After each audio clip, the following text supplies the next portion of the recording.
quero te alertar.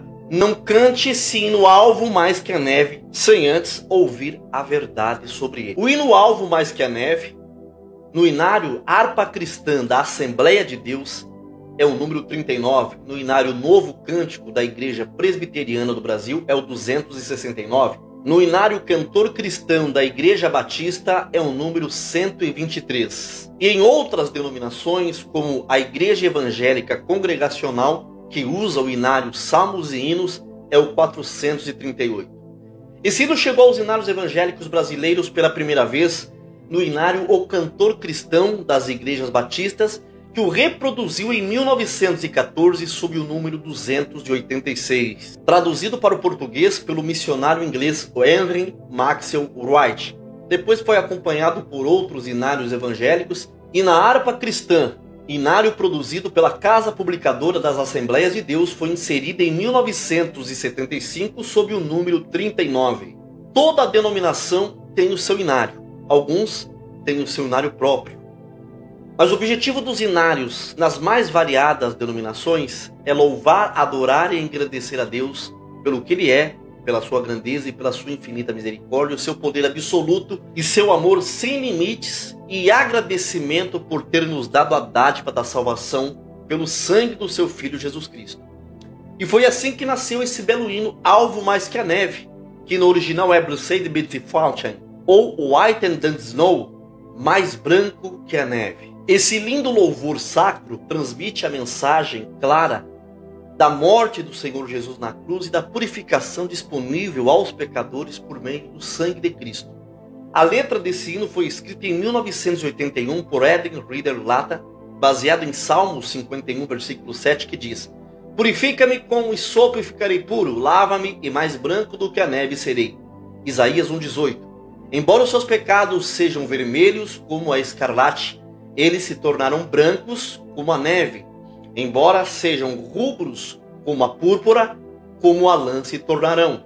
E também Zacarias 3, versículo 1, que diz: Naquele dia haverá uma fonte aberta para a casa de Davi e para os moradores de Jerusalém, para remover o pecado e a impureza. Eden Reader-Lata nasceu em 24 de março de 1839 em Ouanbachan, Indiana. Seu avô Robert Reader-Lata se instalou na região em 1832 e com colegas metodistas começou a Capela Methodist Society.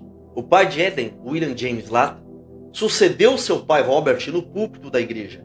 Eden Lata cresceu em uma família fortemente metodista, em que ele era esperado para assumir a sua parte do trabalho de pastorear a igreja. Eden Lata tornou-se professor, dando aulas em uma escola comunitária em Perry Township, Noble County, Indiana, em 1860. Ainda jovem, assumiu seu chamado de pregador e compositor de hinos sacros. Pouco tempo depois, ele mudou-se para Manchester, Iowa, e se casou com Mary Wright em 1863. Nesse tempo, estava acontecendo uma terrível guerra civil nos Estados Unidos e a maioria dos pregadores haviam sido alistados e chamados para lutar. Então, durante a guerra, Eden Lata, aparentemente, ele não estava no serviço militar, e durante a guerra civil, embora ele estivesse com 22 anos quando o conflito começou, então, como ele estava livre da convocação militar para lutar na guerra, Eden saiu pregando em várias congregações metodistas de Manchester, em Iowa, e em outras congregações vizinhas, sendo um pregador itinerante preenchendo os púlpitos vazios. Eden Lata herdou o seu talento musical de seus pais. Seu pai era um notável professor de canto, sua mãe era uma excelente vocalista e seu tio mais velho, o irmão de sua mãe, William Perkins, também era compositor de hinos cristãos. Eden Lata compôs o hino Alvo Mais Que a Neve e mais 1.600 hinos cristãos congregacionais cantados até hoje em inários de diversas denominações. Em 1881, o hino Alvo Mais Que a Neve ganhou popularidade imediata.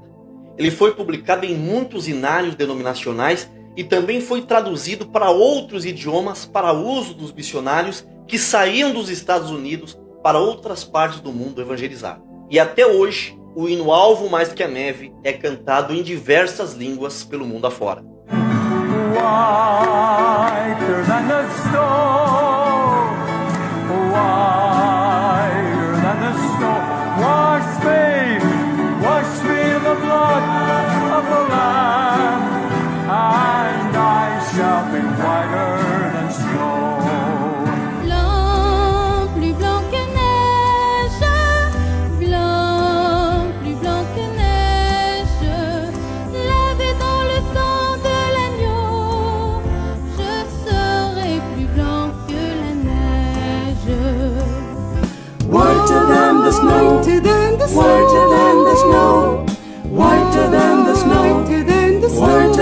snow. Wash me in the blood of the Lamb, and I shall be whiter than snow.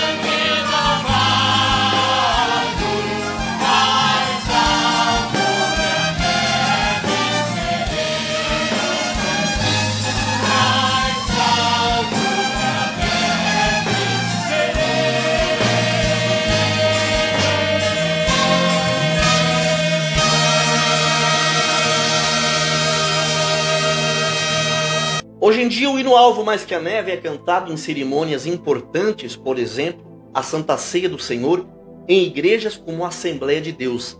Eden Lata dizia que composições, que poesias bem escritas tornavam-se maravilhosas pregações e sermões cantados. Isso é algo que ele mesmo exemplificou brilhantemente e maravilhosamente no hino que diz: Bendito seja o Cordeiro que na cruz por nós padeceu. Bendito seja o seu sangue que por nós ali ele verteu. Eis desse sangue lavados, com roupas que tão alvas são, os pecadores remidos que perante seu Deus já estão. Quão espinhosa a coroa que Jesus por nós suportou, oh quão profundas as chagas que nos provam quanto ele nos amou. Eis nessas chagas pureza para o maior pecador, pois que mais alvo que a neve o teu sangue nos torna, Senhor. Se nós a ti confessarmos e seguirmos na tua luz, tu não somente perdoas, purificas também, ó Jesus, sim, de todo pecado. Que maravilha de amor, pois mais alvo que a neve, o teu sangue nos torna, Senhor. E o refrão diz: alvo mais que a neve, alvo mais que a neve. Sim, neste sangue lavado, mais alvo que a neve serei. Esse hino é antigo, mas é uma exposição da propiciação do sacrifício de Cristo na cruz, da nossa purificação e perdão plena perante Deus. O hino Alvo Mais Que a Neve é uma música que apresenta doutrinas profundamente bíblicas, utilizando as imagens e linguagens da própria palavra de Deus, que é inspirada pelo Espírito Santo e inerrante. Esse hino é maravilhoso, porque hoje é raro canções evangélicas que conseguem apresentar verdades bíblicas profundas de maneira tão concisa e clara. O hino Alvo Mais Que a Neve é uma celebração do perdão dos nossos pecados e da salvação que temos pelo poder do sacrifício de Jesus Cristo, que através do sangue dele pode branquear e limpar as manchas dos nossos pecados e nos deixar limpos, puros e santificados e mais alvos que a neve na presença de Deus. Mas será que Eden Lata escreveu esse hino com uma visão racista, escravista, dando conotação que os brancos seriam mais puros, mais brancos perante Deus do que os negros? Eden Lata, como eu disse no começo do vídeo, na época em que ele escreveu e compôs esse hino, ele vivia no estado americano de Iowa, que fica situado na região centro-oeste dos Estados Unidos, quase ao norte do país. Ele era membro da igreja metodista, cujo John Wesley, precursor do movimento metodista, condenava veementemente a escravidão como uma vilania execrável. Ele não admitia, sob hipótese alguma, que um ser humano fosse dono de outro. A partir do ano de 1830 em diante, o movimento de abolição da escravidão começou a crescer nos Estados Unidos, e nessa luta a igreja metodista e demais igrejas cristãs ao norte dos Estados Unidos participaram ativamente e plenamente em favor da libertação de escravos. Já no sul dos Estados Unidos, a maioria dos presbiterianos, batistas, luteranos e outros